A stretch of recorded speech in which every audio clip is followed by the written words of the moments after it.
देखिए, कहा गया है कि वसूलों की जब बात आए टकराना जरूरी है और जिंदा है तो जिंदा नजर आना जरूरी है। कि आज के विद्यार्थियों के लिए आप क्या सलाह देंगे? क्योंकि अभी का जो परिवेश है, जो कॉरपोरेट जगत में शिक्षा को कॉरपोरेट देश लाइव, मैं हूं अनूप कुमार सिंह। धस जाए वह देश जहां गुण की नहीं होती पहचान, जाति धर्म के नाम पे ख्याति पाता है इंसान। जी हां, हम अभी मौजूद हैं राजधानी पटना के विवेकानंद मार्ग में जी, और हमारे साथ एक ऐसे शख्सियत मौजूद हैं जो पूरे बिहार में फिजिक्स के नंबर 1 शिक्षक हैं। और फिजिक्स मतलब संजीव सर। जी हां, मैं बात कर रहा हूं संजीव सर की। और कोचिंग के भीष्म पितामह कहे जाते हैं। हर शिक्षकों में आप बड़े बड़े छात्रों से पूछिएगा, इनके पढ़ाए हुए छात्र विदेश में कई हजारों छात्र बहुत अच्छे अच्छे पदों पे मौजूद हैं और देश का, बिहार का नाम रोशन कर रहे हैं। तो आज हम इनसे जानेंगे कि बिहार में फिजिक्स का मतलब संजीव सर ऐसा कैसे है। आइए हम स्वागत करते हैं और जानते हैं संजीव सर से। नमस्कार सर। नमस्कार। गणादेश लाइव में आपका स्वागत है। हाँ, धन्यवाद। और बताएं कि बिहार में आपको फिजिक्स का भीष्म पितामह कहा जाता है क्या? ये तो एक अतिशयोक्ति होगी, लेकिन ऐसा नहीं है। ठीक है, अब लोग का प्यार है, कहाँ लोग क्या बोलता है। ठीक है, संजीव सर के नाम से ज़रूर मैं फेमस हूँ और दिन रात हम लोगों ने काम किया है। अब दशकों बीत गए लगातार करते हुए। हाँ, कोशिश ज़रूर हमने किया है कि ईमानदारी से अपने काम को करूं और बच्चों को उनके मुकाम तक पहुंचाऊं। वो बच्चों का प्यार है जो बच्चे 20-25 साल पहले भी हमसे शिक्षा ग्रहण किए, वो सब आज भी जो है उतना ही शिद्दत से मेरे से जुड़े हुए हैं। आज तो सोशल मीडिया का ज़माना है और कोई ना कोई माध्यम से लोग कनेक्ट हो जाता है। तो ये काम करके जो जितना संतुष्टि मिलता है मुझे जीवन में, कोई दूसरा काम करने पे उतनी खूब संतुष्टि मिली नहीं। इसलिए वो बच्चों का प्यार है कि वो फिजिक्स का मतलब आप चाहे जो संजीव सर कहें, भीष्म पितामह कहें या वो बाकी जो कुछ भी कहें, बाकी आप लोगों का भी है कि ऐसा समझते हैं। तो चलिए, ये मेरी खुशकिस्मती है, लेकिन ऐसा कुछ है नहीं। बहुत अच्छा सर। लेकिन एक चीज जानना चाहते हैं सर कि आज के विद्यार्थियों के लिए आप क्या सलाह देंगे? क्योंकि अभी का जो परिवेश है, जो कॉरपोरेट जगत में शिक्षा को कॉरपोरेट हो गया है, बड़े बड़े कोचिंग संस्थान बिहार में भी आ गए हैं और बच्चे जो टीचर जो है और विद्यार्थियों को बेहतर बनाने के बजाय विद्यार्थी डिप्रेशन का भी शिकार होने लगे हैं। तो इसका एक बड़ा कारण क्या है सर? और बहुत अलग तरह के शिक्षा जगत हो गया है। देखिए, ऐसा है कि हर कोई अपने तरीके से बेहतर ही काम कर रहा है। हम लोग किसी चीज़ के क्रिटिसाइज करने के लिए नहीं बैठे हैं और ना ये कभी कर सकते हैं। जो कॉरपोरेट है वो भी बहुत बढ़िया काम करता है, इंडिविजुअल जो टीचर हैं वो लोग भी अपना काम करते हैं। बल्कि सही बात तो ये है कि बच्चों को संस्था चुनने के पहले कुछ बातों को समझने की ज़रूरत है। जैसे मान लीजिए कोई व्यक्ति को अगर भूख जो है अगर किसी और चीज़ की है और उसको हम उपलब्ध कोई और चीज़ कराते हैं, तो हो सकता है को विद्यार्थी वहाँ पे सूट ही नहीं करे। जैसे मान लीजिए बच्चा बहुत ब्रिलियंट है, एक्स्ट्रा ऑर्डिनरी है, वो किसी भी कॉरपोरेट कोचिंग में जाएगा तो वो बेहतर करेगा ही, उसको कोई रोकेगा नहीं। बल्कि वो कहीं नहीं भी जाएगा, इंडिविजुअल में जाए या वो खुद से ही ऑनलाइन भी क्लास करके पढ़े, वो बहुत अच्छा कर सकता है। लेकिन दिक्कत कहाँ पे है? वैसे बच्चे 5% होंगे जो अपने बदौलत अपने मंजिल को हासिल कर लेते हैं। लेकिन ज़्यादातर केसेज में बच्चों को गाइडलाइन का और एक गार्जियनशिप की ज़रूरत पड़ती है। कॉरपोरेट में क्या होता है, शिक्षक को एक टारगेट मिलता है कि इतने दिनों में आप कोर्स ख़त्म कीजिए और एक पैटर्न बना हुआ है, ऐसे टेस्ट लीजिए। उसमें बच्चा अगर मान लीजिए अच्छा नहीं करता है, कभी कभी गार्जियन भी उस पर प्रेशर बना देते हैं, बच्चे डिप्रेशन में आ जाते हैं, कुछ बच्चे गलत कदम तक उठा लेते हैं। तो देखिए, पहले तो सभी बच्चे एक जैसे नहीं हैं, तो सभी संस्था किसी बच्चे के लिए एक जैसा हो ये भी सही नहीं है। मेरा मानना ये भी है कि जो बच्चे थोड़ा मेडियोकर हैं, एवरेज हैं, तो उनको शुरुआत में टारगेट करना चाहिए कि हम इंडिविजुअल बेसिस पे पढ़ें और अच्छे से कंसेप्ट को बिल्डअप करें। इंडिविजुअल बेसिस पे क्या होता है कि टीचर के साथ स्टूडेंट का इंटरेक्शन बहुत बेहतर होता है, बीच में टीचर वगैरह चेंज नहीं होते हैं, क्योंकि टीचर को आप सिलेक्ट करते हैं। जब आप कोचिंग या कॉरपोरेट सिलेक्ट करते हैं तो वहाँ आप संस्था सिलेक्ट करते हैं, आप टीचर नहीं सिलेक्ट करते हैं। टीचर तो अब आपके खुशकिस्मती पे है कि टीचर आपको कैसे मिलते हैं। अब रही बात, अगर मान लीजिए बहुत बच्चा कमज़ोर है पढ़ने में बहुत, तो उसको स्पेशल गाइडलाइन की ज़रूरत है। अब उस स्पेशल गाइडलाइन जो है वो इंडिविजुअली ही उनका कुछ किया जा सकता है। उनको अगर हम बोले कि एकदम पूरा एक भेड़िया धसान बना हुआ है और उसके बीच जो है, तो शायद वो बच्चा जो है उतने अच्छे से इंटरेक्ट नहीं हो पाता और धीरे धीरे धीरे धीरे दब्बू हो जाता है। और ज़्यादातर आप केसेज में देखेंगे कि बच्चे जो हैं 11th क्लास के बाद, 11th तक तो हर बच्चा जो भी, चाहे वो 60% लाया हो, 70-90 जो भी लाया हो, अगर PCM का है तो IIT के बारे में सोचता है, PCB लिए हुए है तो एकदम मेडिकल एम्स के बारे में सोचता है या अच्छे कॉलेजेस के बारे में सोचता है। लेकिन आप देखेंगे कि 11th का सिलेबस फिनिश होने के बाद बहुत से बच्चों का लक्ष्य ही चेंज हो जाता है, क्योंकि तब वो अपने आप को देखते क्या है कि हमारा बहुत बेहतर प्रिपरेशन हो नहीं पाया है। अरे कहीं ऐसा तो नहीं कि हम 12th में फेल कर जाएं, हमारा 12th का रिजल्ट ख़राब हो जाए। तब वो अक्सर क्या करते हैं कि इंडिविजुअल सेंटर की ओर जाते हैं या देखते हैं कि ऑनलाइन में कुछ हो जाए, कहीं से नोट्स मिल जाए वगैरह वगैरह। अपने यहाँ बिहार में क्या है कि बिहार में जो बच्चे हैं, कुछ चूँकि गवर्नमेंट स्कूल से पढ़े हैं, उनकी बेस बहुत वीक है और उनको ये लगता है कि हम कोई बहुत बड़े शिक्षक के यहाँ चले जाएं, अच्छे सेंटर पे चले जाएं तो पता नहीं वहाँ मुझे समझ में आएगा कि नहीं आएगा। तो उनको भी अब मेरा ये सलाह है कि ऐसा नहीं है, सभी संस्था एक टाइप का नहीं होता है। हम लोग तो प्रायः ये कोशिश किए हैं कि बच्चों को जो कुछ भी बताया जाए, मेरे से पढ़ने वाले जितने भी बच्चे लगभग मिलेंगे तो एक चीज़ तो ज़रूर कहेंगे कि सर जो एक्सप्लेन करते हैं वो इतने प्लेन वे में, इतने अच्छे से कि मतलब समझने की मुझे कोई दिक्कत नहीं है। तो इसका ख्याल रखना ज़रूरी है, क्योंकि देखिए बच्चा कुछ दिन के बाद डिप्रेस हो जाएगा और हम लोग क्या करते हैं ना, उसको मोटिवेट करते रहते हैं। कहा गया है कि भोजन से ज़्यादा भूख की ज़रूरत होता है। जिसको भूख नहीं है, आप उसको कितना भी बढ़िया भोजन परोसिएगा, उसको खाना में कोई टेस्ट वेस्ट नज़र नहीं आता है। इसलिए ये मुझे लगता है कि जो बहुत सुपर ब्रिलियंट बच्चे हैं, तो सुपर ब्रिलियंट बच्चे के लिए पूरा दुनिया खुला है, वो जैसे भी पढ़ें, कोई ज़रूरत नहीं उनको किसी इंडिविजुअल सेंटर का, वो कॉरपोरेट से पढ़ें। आज के डेट में तो देखिए वर्ल्ड ओपन है, आपके पास तो सब कुछ है, मोबाइल में ही सारी दुनिया है। अगर आप सेल्फ डिसिप्लिन रह पाते हैं तो आप अपने बदौलत भी बहुत कुछ अचीव कर सकते हैं। लेकिन जो मोस्टली बच्चे हैं उनको एक गाइडलाइन और एक शिक्षक की ज़रूरत होता है। तो क्लासरूम कोर्स और ख़ास करके ऑफलाइन कोर्स, और ख़ास करके अगर आप एवरेज हैं तो आप टीचर सिलेक्ट कीजिए। संस्था सिलेक्ट करने में अक्सर थोड़ा जोखिम होता है, लेकिन अगर आप बहुत अच्छे हैं, आप सिंसियर हैं, डिसिप्लिन रह पाते हैं आप, तो उस हालत में आपके लिए हर संस्था बेहतर है। वहाँ से आप पढ़ करके आप अपना रिजल्ट कर सकते हैं। बिल्कुल सर।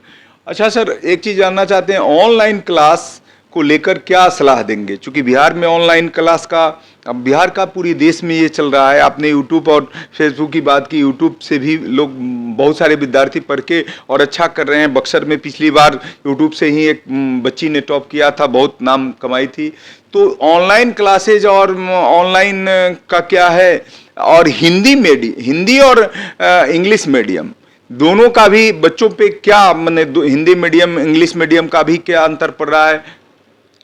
देखिए, जहाँ तक सवाल ऑनलाइन क्लासेज का है, तो ऑनलाइन क्लासेज में भी सामग्री तो पूरा मिलता ही है आपको, लेकिन देखिए जो एक टर्म होता है परसिस्टेंस ऑफ मेमोरी, कोई चीज़ को आप जो याद रखने का आपका जो क्षमता है, आप लगातार स्क्रीन को जब देख रहे होते हैं तो स्क्रीन में ये क्षमता नहीं होता है कि किसी बात का मेमोरी बहुत दिनों तक आपके पास बना रहे। जनरली चांसेज होता है उसको मिस करने का। तो ऑनलाइन पढ़ें तो उसको कॉपी में नोट्स भी बनाएं और रिवीजन खास करके कोशिश करें कॉपी से करें। लेकिन ऑनलाइन का साइड इफ़ेक्ट क्या है, अक्सर आप देखेंगे ज़्यादातर बच्चे ऑनलाइन जब पढ़ते हूँ 1-2 महीना ऑनलाइन पढ़ेंगे, 1-2 महीना के बाद जो है वो मोबाइल से करते सब कुछ हैं, पढ़ते नहीं हैं।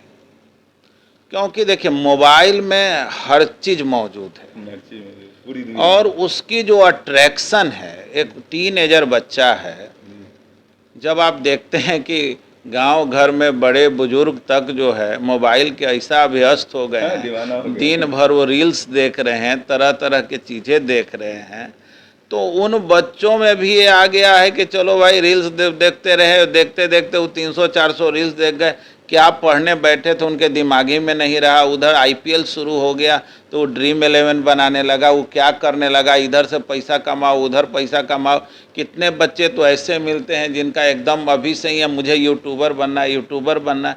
देखिए यूट्यूबर बनना ये भी एक कैरियर है, एक बहुत बढ़िया कैरियर, लेकिन कब बनना है।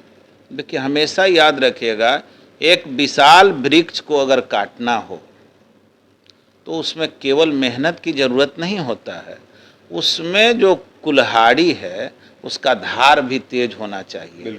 तो अगर एक विद्यार्थी कुल्हाड़ी के तरह है तो उसका ज्ञान कुल्हाड़ी के धार के तरह है। अगर धार बेहतर होगा तो कल यूट्यूबर भी अच्छा होगा, कल वो इंजीनियर भी अच्छा होगा, डॉक्टर भी अच्छा होगा।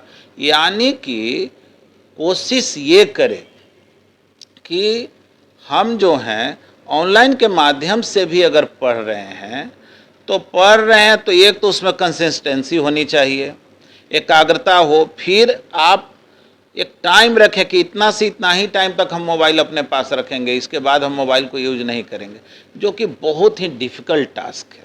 इसलिए हमको लगता है कि जो बच्चे 22 साल, 24 साल, 25 साल, 30 साल के हो गए हैं और हायर स्टडी के लिए कर रहे हैं, उनके लिए ऑनलाइन क्लासेज बहुत सपोर्टिंग है।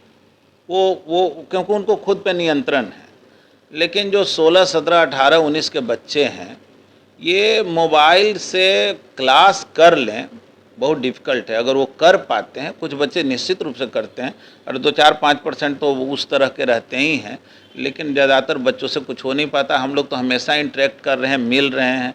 अब एक शिक्षक ही आए हुए थे, वो बोल रहे थे कि क्या बताएं सर, मेरा बच्चा दिन भर मोबाइल पर कुछ कुछ करता था। हम बोले बेटा तू क्या करता है? बोला कि अरे आप नहीं समझ रहे हैं, आप जो घर बनाने के लोन लिए हैं ना उसको चुकाएंगे हम ही इसी से, गेम जीत जीत के। वो तो खुद शिक्षक थे, वो बोले कि ये भाई क्या पता, आजकल तरह तरह के चीज़ है। एक दिन वो बोले कि रात को बर्दाश्त नहीं हुआ, 11 बजे हम उसके हाथ से मोबाइल छीन लिए। उसके बाद वो जैसा छटपटाने लगा, हमको लगा सुबह तक कि मर मत जाए, इसलिए हम उसको दे दिए, बेटा जिंदा रहो ये ज़्यादा ज़रूरी है, तो पढ़ चाहे मत पढ़। तो बच्चों में एक एडिक्शन हो गया है, रात रात भर सो नहीं रहा है।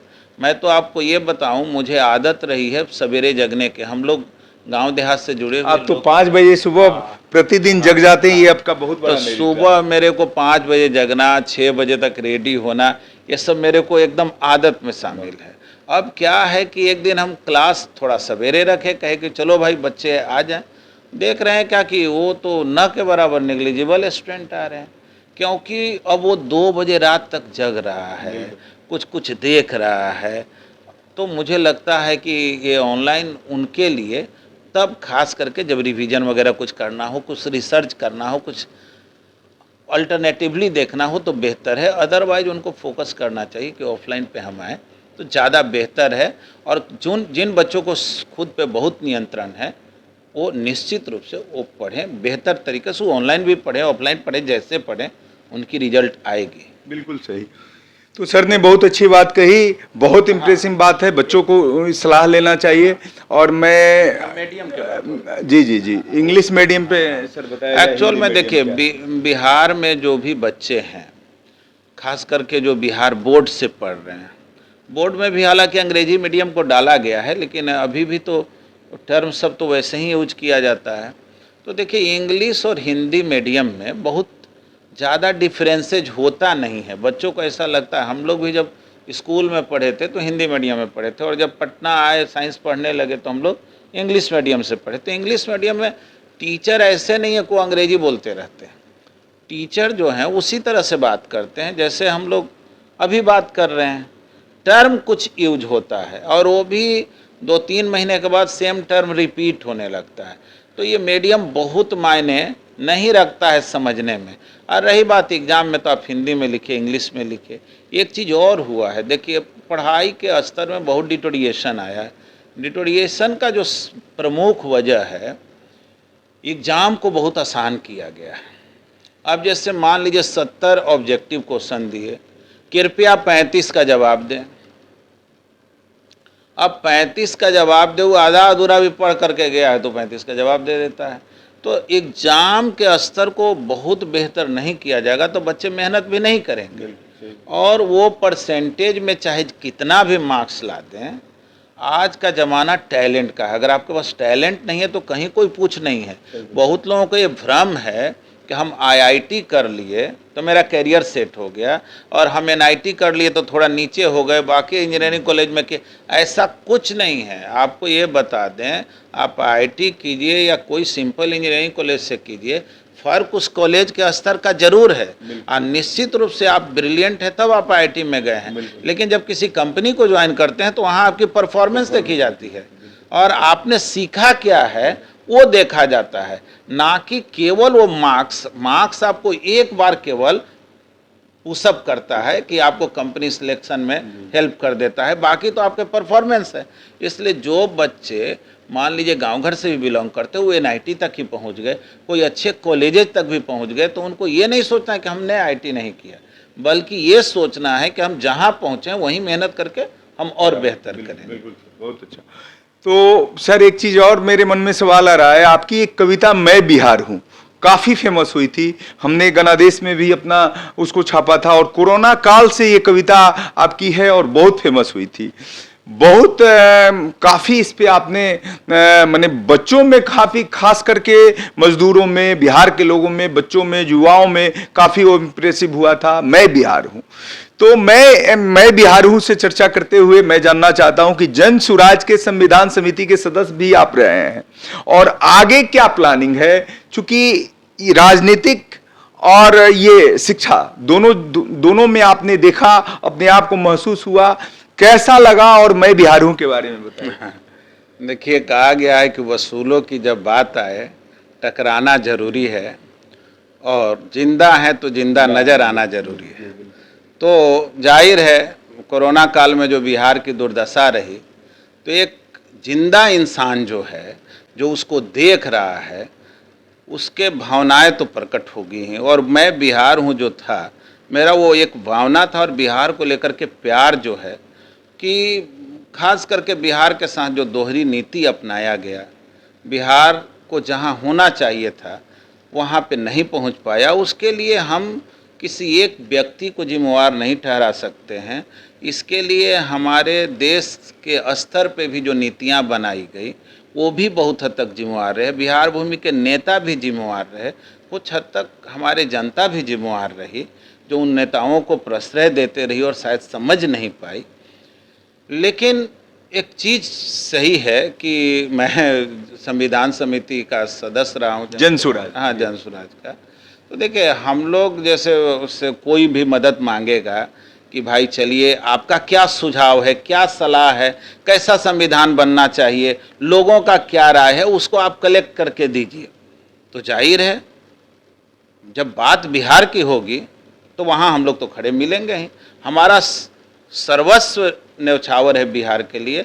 मेरा पूरी तरह से नष्ट हो जाए और बिहार मेरा बन जाए तो मेरा बस उससे बेहतर कुछ हो नहीं सकता है, क्योंकि जिन बच्चों को हमने पढ़ाया है, जिन बच्चों को मैंने बचपन से देखा है बड़ा होते हुए, और जब वो भटकते शहर शहर नज़र आते हैं तो दर्द तो बहुत होता है।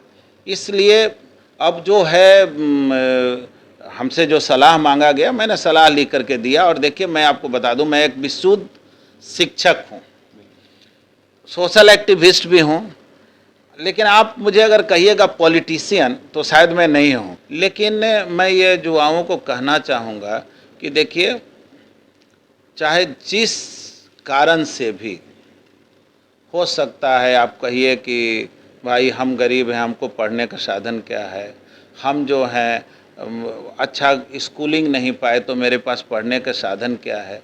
एक तो मैं अपने इंडिविजुअल लेवल पे कहना चाहूँगा कि आप कहीं से भी अगर ये महसूस करते हैं कि मुझे मदद मिले और उसमें अगर मैं सहभागी आपका बन सकूं, तो आप निश्चित रूप से फ़ोन से या आ करके मिलें।